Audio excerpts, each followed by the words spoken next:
Moga-moga salah satu upaya kita untuk bisa membuat imunitas masyarakat kita lebih bagus adalah dengan imunisasi.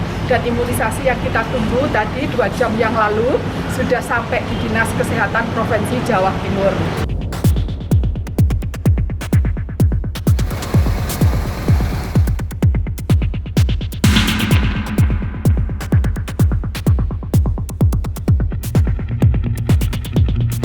Oh, 10 bulan lamanya kita bersama menggantang COVID di tahun 2020, dulur-dulur.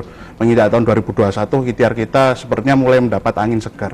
Selain angka kasus penularan COVID mulai bisa dikendalikan, meski beberapa kali tercatat lonjakan kasus di bulan November, Desember 2020 kemarin karena momen liburan atau cuti bersama dan pilkada kemarin, namun optimisme kita dalam menggantang COVID makin menebal setelah vaksin COVID tahun ini mulai didistribusikan ke seluruh daerah Jatim. Nah, Jawa Timur, dulur-dulur, mendapat jatah informasi dari pihak Dinkes Jatim kemarin, yaitu sejumlah 77.760 dosis vaksin jenis Sinovac. Dan ini rencananya akan segera disebar ke seluruh Fasiankes atau fasilitas pelayanan kesehatan yang akan melayani vaksinasi COVID di 38 kabupaten kota. Nah, dan tenaga kesehatan seperti perawat dan dokter akan menjadi kelompok pertama yang akan disuntik vaksin tersebut karena mereka adalah elemen garda terdepan dalam menggantang virus corona. Lalu bagaimana tanggapan dari pihak nakes terutama perawat mengenai proses vaksinasi yang akan dimulai pekan depan kalau tidak salah, yaitu tanggal 14 Januari dan akan berlangsung hingga 15 bulan ke depan. Tentu kita penasaran ada gejolak psikososiologi apa yang dirasakan oleh para nakes jelang vaksinasi ini, dulur-dulur. Apakah memang ada rasa lega bak wase gurun pasir setelah berjibaku menangani pasien COVID setahun lamanya, atau malah belakangan muncul rasa takut akan potensi efek samping vaksinasi karena vaksin ini masih harus menunggu izin penggunaan darurat dari pihak BPOM, atau justru biasa saja karena para nakes masih harus bekerja keras menggantang COVID untuk menangani pasien-pasien COVID selama beberapa saat ke depan walaupun sudah divaksinasi. Saat ini, dulur-dulur, nah, kita sudah terhubung bersama Profesor Dr. Nur Salam, Ketua Dewan Pengurus Persatuan Perawat Nasional Indonesia PPNI Jatim.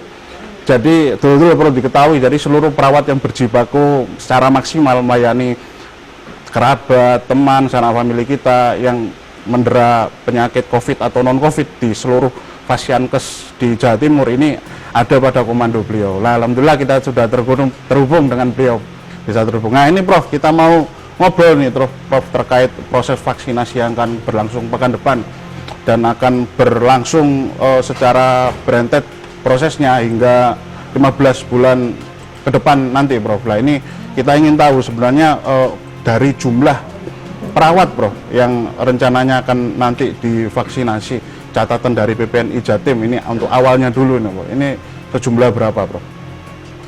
Baik, saya ingin menyampaikan yang pertama tentang jumlah perawat di Jawa Timur itu sebenarnya ada 80.000, ya, jadi ada 8.963 perawat. Gitu. Oke.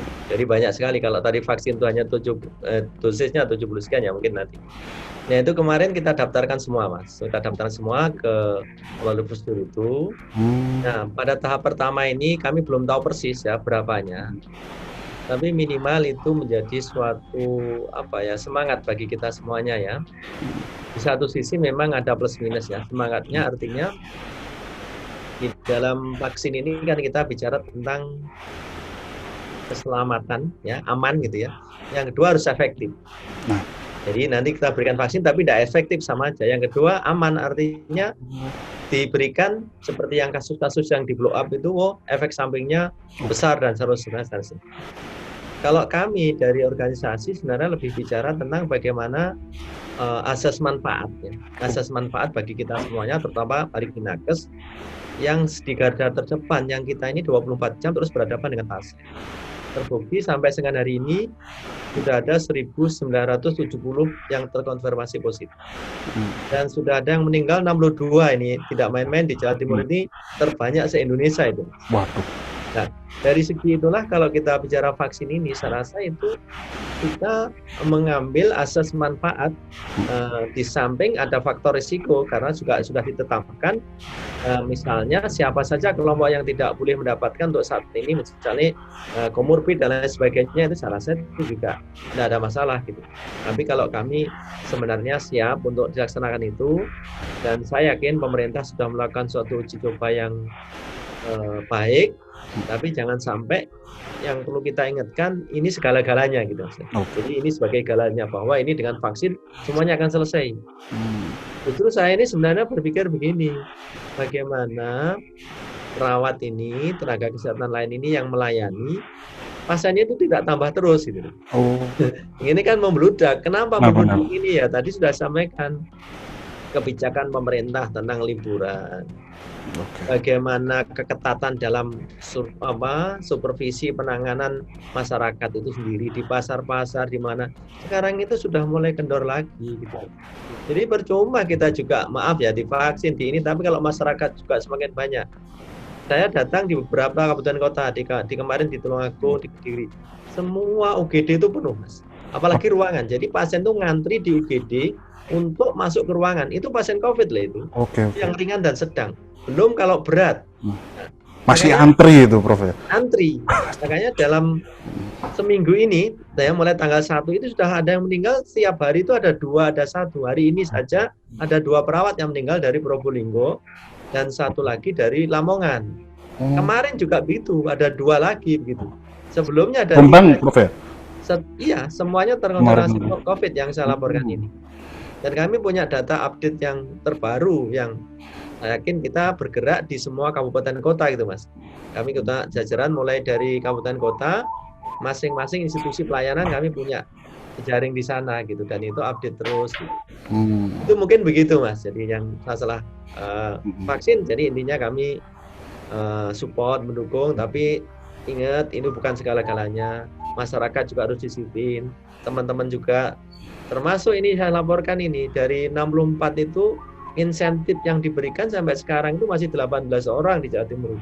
Waduh, masih belum menyeluruh ini berarti. Jadi, ini kami bicara seperti itu, maka perhatian pemerintah harus lebih ya menurut saya, termasuk institusi, termasuk juga beban kerja daripada perawat, saya rasa juga sangat berat sekali.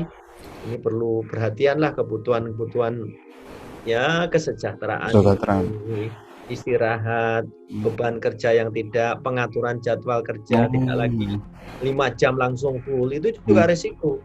Nah, saya selalu usul setiap ada ini 2 jam, 3 jam harus keluar. Misalnya dengan 2 jam, jangan 5 jam full karena itu risiko itu masih 5-10% meskipun kita menggunakan APD level 3. Nah ini contoh beberapa pandangan saya mungkin begitu.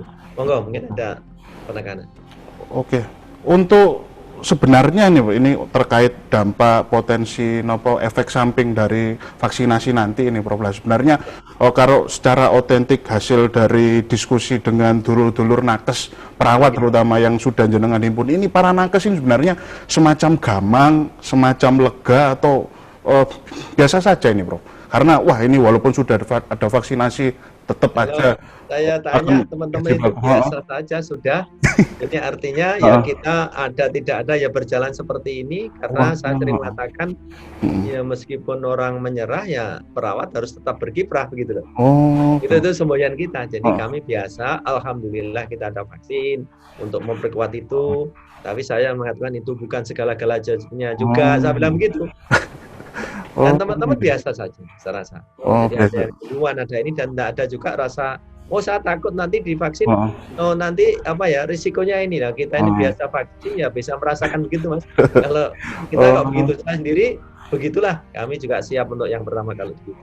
Prof, izin kalau nanti di hari vaksinasi itu mekanismenya seperti apa Prof? Untuk yang kalangan kelompok nakes, dokter dan perawat ini, itu apakah memang dihandle oleh kalau di perawat PPNI Jatim kemudian nanti bisa secara menyeluruh kepada perawatnya atau diserahkan ke otoritas rumah sakit tempat dia berdinas ini Prof? Yang mekanisme kedua, nanti kelihatannya koordinasinya kemarin dengan beberapa rumah sakit, tapi di rumah sakit itu kami punya namanya Dewan Pengurus Komisariat mas. Oh, Dewan Jadi Pengurus nanti Komisaris. teman-teman yang koordinasi.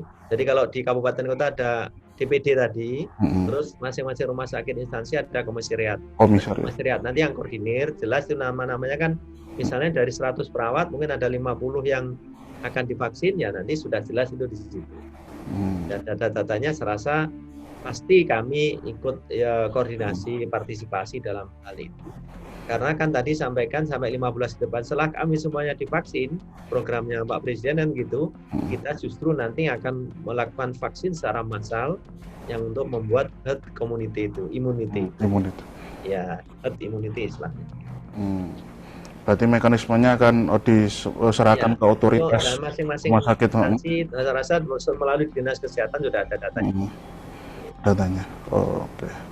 Prof, apakah sudah ada ini, Prof, data apa di wilayah-wilayah jumlah nakesnya atau Ya, hanya jumlah nakes tertentu yang untuk tahap pertama ini di tahun ini?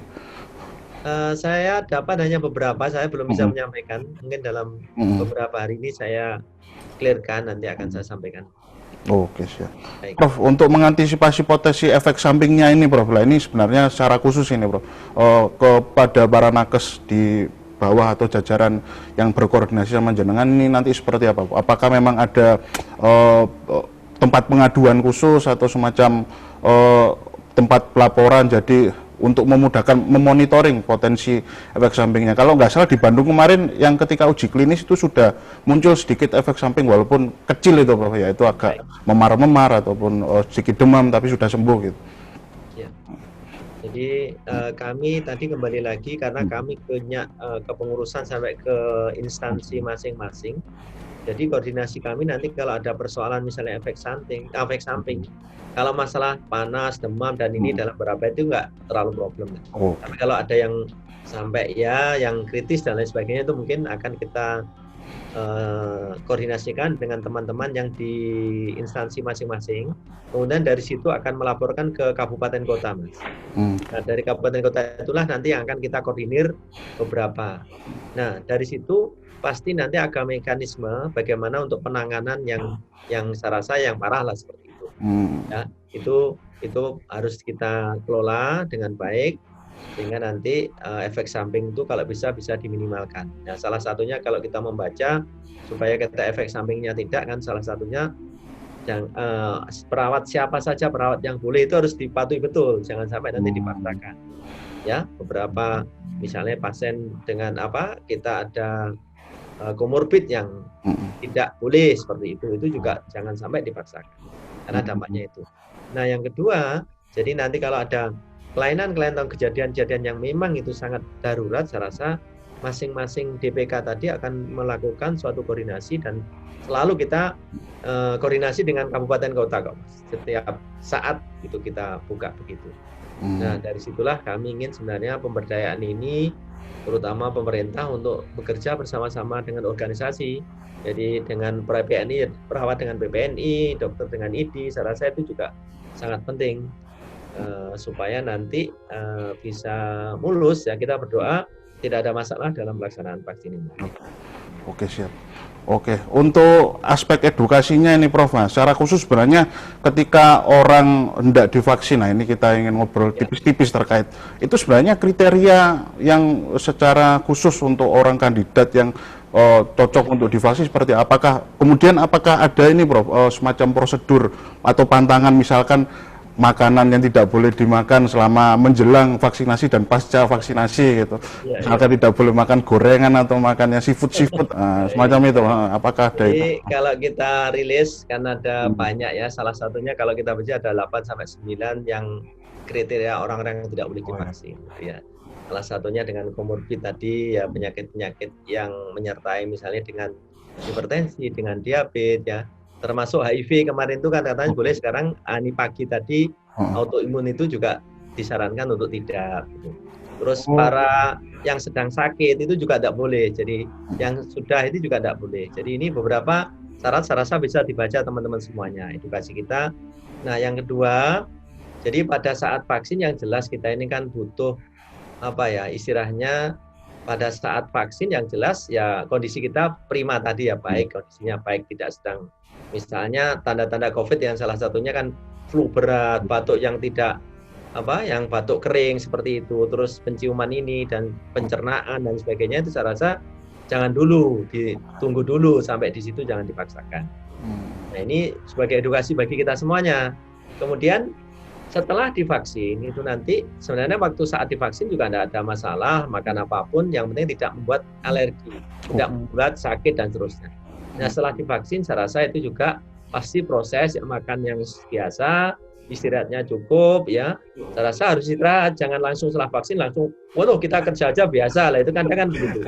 Nanti timbul panas lagi dan seterusnya. Ini kan reaksi daripada virus itu sendiri. Jadi beberapa saya rasa kita harus ada ya istirahat, ya makan, tenang. Yang penting itu menurut saya kita kepikiran ya, jangan sampai wah itu nanti kalau di sini pasti nanti akan seperti inilah masyarakat itu bahasanya begitu. Kalau di kami itu karena sering nyontek, kadang juga disuntik teman ya terus biasa saja kalau saya diambil darah di ini itu ya udah kita lihat biasa begitu Mas itu. Artinya ya seperti itu, seperti Pak Presiden mengatakan saya di gitu aja ya begitu. Nah, yang bahaya kan reaksi setelah itu gitu lah. Nah, tubuh itu kan masing-masing berbeda-beda reaksi. Jadi misalnya panjenengan, saya berbeda. Nah, itu yang menjamin ya kita yang penting kondisinya fit lah. Yang tadi jangan dipaksakan lah kalau memang kita ada 9 kontraindikasi untuk dilakukan vaksin itu. Karena kalau itu terjadi tetap dilakukan seperti berita-berita di luar negeri maupun yang tadi disampaikan itu Mas. Kalau tidak ada itu saya rasa aman. Aman sesuai prosedurnya itu. Menyalakan vaksinnya lah. Oke, benar. Iya, cuman saya mengingatkan vaksin bukan segala-galanya. Vaksin. Hanya tambahan. Nah, vaksin bukan segala-galanya ini Prof. Ini seperti apa Pak? Ini untuk edukasi pada masyarakatnya. Setelah muncul diskursus atau informasi mengenai ketika tahun kemarin Prof ya. Oh, besok 2021 akan ada proses vaksinasi. Vaksin COVID sudah mulai bisa disuntikan pada masyarakat. Nah, ini kan muncul semacam psikososiologis masyarakat mulai euforia yang mulai meremehkan, mulai melonggarkan sehingga akhirnya tidak disadari muncul beberapa kasus-kasus yang akhirnya sudah turun tapi muncul kembali. Nah, ini edukasi yang patut dipahami masyarakat tentang walaupun sudah ada vaksin ini, apakah protokol kesehatan ini boleh digasnya mulai dikendorkan atau semakin digenjot ini? Karena nanti nyambung kepada semacam kinerja nakes ini.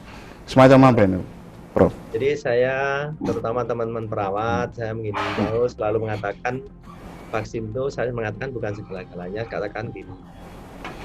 Sebenarnya di dalam tubuh kita ini kan punya suatu imunitas ya, daya tahan. Ini kan hanya spesifik vaksin ini untuk bagaimana terjadinya di dalam proses itu nanti dengan COVID-19. Nah, itu bagaimana meningkatkan imunitas kita, ya kekebalan. Nah, padahal kekebalan itu bukan hanya masalah dari vaksin, tapi ada 4 besar lah saya mencatat. Yang pertama, yang pertama prokes Mas, prokes ini harus dijaga, jangan sampai kendor. Pemerintah juga gitu, jangan sampai kendor. Kalau memang disiplin ya tegakkan, kalau salah ya dihukum gitu. Saya masih melihat kafe-kafe yang sampai jam 9, jam 10, 11 sampai pagi dibiarkan saja. Ini kan namanya ya guyonan itu. Ya, yang kedua, yang pertama ya. Jadi kalau kita yang penting itu adalah bagaimana kita istirahat yang cukup. Ini menjadi penting loh Mas. Jadi kita dilakukan apapun, penyakit apapun, kalau kita istirahatnya cuma 2 jam, 3 jam, ya itu ya gampang saja kita sering kena flu itu. Benar. Nah, yang kedua adalah makanan yang berkualitas. Ini yang penting juga, masyarakat juga harus dijaga di sini. Jangan sampai kita makanannya tidak memenuhi syarat gitu ya. Nah, yang ketiga adalah aktivitas. Jadi kita ini dalam kondisi seperti ini, kita kan disarankan sekitar minimal 30 menit atau sekitar 6.000, 10.000 langkah untuk melakukan aktivitas. Cukup jalan saja atau cukup mungkin kalau bisa lari-lari atau sepeda silakan. Jadi aktivitas ini justru akan meningkatkan imunitas kita. Jadi kita divaksin tapi kita tidur-tiduran makan saja ya sama saja, sakitnya juga malah tambah. Nah, yang terakhir saya rasa kita harus istilahnya itu manajemen stres gitu. Artinya begini, jangan sampai kita perawat-perawat ini banyak yang gini, terjadi ketakutan, kekhawatiran, kecemasan karena dia harus menangani pasien itu. Sekarang kan terjadinya suatu ya dilema lah begitu Mas ya. Saya harus menangani pasien di sini, saya punya keluarga lah. Inilah yang kadang itu membuat seperti itu. Oleh karena itu saya menekankan, saya minta pada institusi maupun pemerintah, perawat-perawat yang punya komorbid, misalnya ya tadilah beberapa komorbid yang tertinggi sekarang kan hipertensi, yang kedua adalah diabetes, gitu ya, obesitas, kan ada 5 kelompok itu, penyakit autoimun, kemudian juga usia di atas ya 60 misalnya, itu harus jangan langsung berinteraksi dengan pasien dengan COVID ini sendiri. Jadi saya rasa 5 ini harus juga dijaga, dan juga bagaimana kita jangan sampai ya itu tadilah terlalu stres, terlalu ini. Tapi tetap berusaha begitu. Makanya tadi saya bilang vaksin ini hanya sebagai suatu tambahan saja bagi kita untuk meningkatkan ini. Kalau kita lagi lengah dalam prokes misalnya, itu ya sama saja, masyarakat juga seenaknya gitu, kita teman juga begitu, sama. Tapi yang perlu kita jaga 4 tadi, bagaimana istirahat kita, bagaimana aktivitas kita, bagaimana makan kita, dan bagaimana kita tetap enjoy lah dalam kondisi apapun. Ya kita orang beragama, saya beragama Islam ya, bagaimana istilah saya SSI lah, harus syukur, harus sabar, harus ikhlas lah dalam tugas-tugas sebagai tenaga kesehatan, karena ini adalah profesi yang sudah kita pilih gitu. Kita tidak bisa lagi untuk tidak ya bersyukur, sabar maupun ikhlas dalam memberikan pelayanan itu. Itu begitu Mas mungkin Pak. Mungkin terakhir ini Prof, imbauan secara spesifik pada Pemda yang itu nanti meliputi Satgas, yang juga ada petugas polisi dan TNI yang nanti menegakkan semacam peraturan mengenai protokol kesehatan ketika nanti vaksinasi sudah mulai berjalan di beberapa waktu ke depan. Nah ini kan apalagi peningkatan kasus kemarin, Bu Kofifa juga sempat marah-marah gitu terkait wah ini kasusnya kok naik lagi, kemudian semakin memperketat. Namun secara khusus untuk penegakan protokol kesehatan ini Prof, terakhir ini. Pertama, mohon pemerintah juga ikut mengelibatkan kita semuanya, kolaborasi dengan organisasi profesi terutama di kesehatan ini, perawat, dokter dan lain sebagainya. Jadi saya rasa nggak bisa kalau itu hanya sendiri, dan mohon kami juga dilibatkan karena kami ini di Jawa Timur ataupun di Indonesia itu 50% itu adalah perawat tenaga kesehatan yang kami tekankan di sana. Dan dengan koordinasi itu saya rasa akan lebih baik lagi. Ya. Kemudian yang kedua, tolong pemerintah jangan kendor dalam menerapkan kebijakan-kebijakan itu. Jadi saat ini 2-3 bulan itu justru prediksinya ya kalau kita melihat di WHO itu sampai 4 bulan ke depan ini justru yang sangat ya risiko sekali. Oleh karena itu pemerintah harus tegas memberikan sanksi kalau memang itu ada pelanggaran-pelanggaran dalam protokol kesehatan. Saya mengimbau yang ketiga adalah masyarakat sendiri sebenarnya yang paling utama. Jadi percuma tenaga kesehatan, pemerintah suka all out seperti itu, vaksin diberikan, tapi kalau mohon maaf masyarakat sendiri itu mengabaikan semuanya. Minimal lah memakai masker yang benar, memakai masker sesuai dengan jenisnya, itu kan masih kita gunakan banyak sekali Mas yang seperti itu. Dan terjadinya penularan itu kan terjadi di situ itu gitu. Nah ini 3 hal ini saya rasa menjadi hal yang penting ya. Jadi bagaimana keterlibatan organisasi, kemudian bagaimana peran pemerintah, bagaimana masyarakat, dan kita harus, istilah saya kalau pemerintah punya 3S tadi, kita punya 3S namanya, pertama saling menguatkan.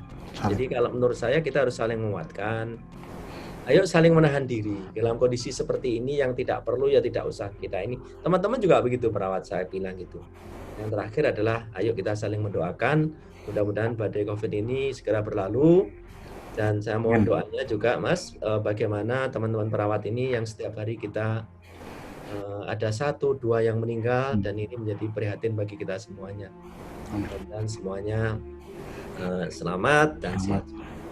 Oke siap Prof, luar biasa. Jadi semacam itu dulu Tribun Jatim dan pembaca Surya sudah dijelaskan secara gamblang oleh Pak Profesor Dr. Nur Salam, Ketua DPW PPNI Jawa Timur, mengenai proses vaksinasi yang akan diberlangsungkan beberapa hari ke depan nanti, yang akan berlangsung pada pekan depan tepatnya, dan akan bergulir hingga 15 bulan ke depan, yang artinya memang sudah disampaikan dan sudah kita dengar dulu bahasanya vaksin bukan obat mujarab yang benar-benar mampu untuk menuntaskan pandemi ini. Tapi tetap ternyata protokol kesehatan dan kedisiplinan kita untuk tetap menjaga kesehatan kita, keluarga kita, sanak famili kita itu dengan menerapkan protokol kesehatan, berdisiplin dengan protokol kesehatan 3M, itu ternyata juga menjadi kunci yang bisa dikolaborasikan. Dan luar biasa, terima kasih Profesor informasinya mengenai proses vaksinasi yang akan diberlakukan pada dulur-dulur nakes, terutama perawat. Besok ini Prof secara makro, mikro hingga kontekstualisasinya dengan kondisi yang masih serba gamang karena pandemi ini Prof. Luar biasa. Jadi itu dulu tetap stay tune on Tribun Jatim Network atau Tribun Network dan tetap baca terus koran Surya setiap pagi. Dulur-dulur terima kasih banyak. Wallahu muwaffiq ila aqwamit thoriq. Assalamualaikum warahmatullahi taala wabarakatuh.